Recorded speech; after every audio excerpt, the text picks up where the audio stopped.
اذا انت تحملي مسؤوليه الاعلام المصري تضليلك؟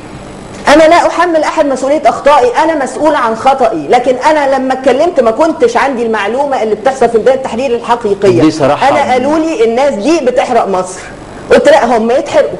طيب استاذ زهر، أنا يعني هي ضللت من هذا الإعلام المصري الذي ضللها وضلل الكثيرين، وهي الآن الست يعني ما لا كانت لا تقصد أن الحرق بمعنى الحرق فعلا لهؤلاء الشباب.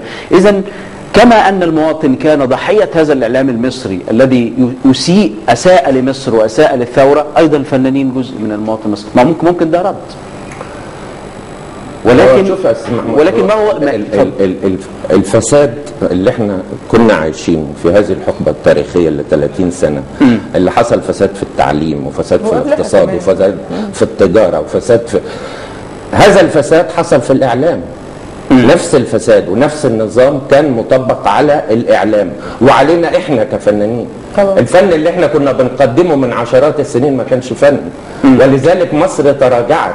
مصر تراجعت في فنها. مصر اللي هي عمر السينما فيها 100 سنة، اللي هي المفروض ان هي من اوائل الدول العربية في الشرق الاوسط والافريقية اللي هي كانت بتعمل فن وتصنع فن، وكان في فترات ازدهار ظهر ده، وكان في ريادة لاعلامنا والافلامنا وكده.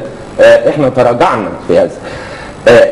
الإحساس بقى لدى الفنان اللي زي سماح وغيرها من النجوم اللي كانوا موجودين، هل ما حسوش بده؟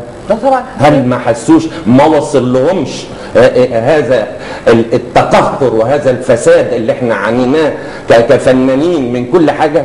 عدم العدالة وعدم في كل شيء، ما وصلش ده؟